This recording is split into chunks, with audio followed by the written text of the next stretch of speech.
সবাই দয়া করে হুজুরের কথাগুলো শুনে যান।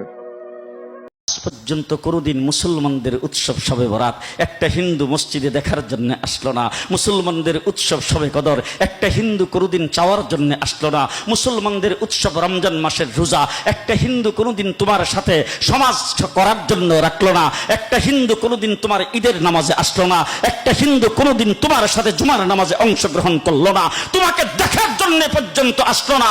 তার কারণ হলো হিন্দুরা মনে করে এটা মুসলমানের উৎসব, আর তুমি মুসলমান হইয়া হিন্দুর দুর্গা পূজায় কিভাবে গেলা?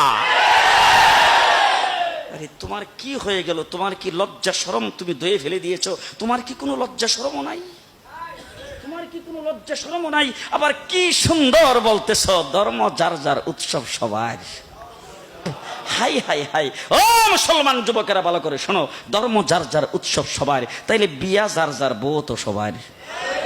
জি, বিয়ে যার যার বউ সবার, পুষ্কুনি যার যার মাস সবার, গাছ যার যার ফল সবার, ক্ষেত যার যার ফসল সবার, দোকান যার যার মাল সবার। এখন ঘুমাইছে কি কথা বলেন না কেন? তাহলে আমার দোকানের মাল যদি আমার হয়, আমার ক্ষেতের ফসল যদি আমার হয়, আমার গাছের ফল যদি আমার হয়, আমার গাছের নারিকেল যদি আমার হয়, আমি বিয়ে করলে বউ যদি আমার হয়, মুসলমান আমার পুষ্কুনির মাস যদি আমার হয়, তাইলে ধর্ম যার উৎসব তার। ধর্ম যার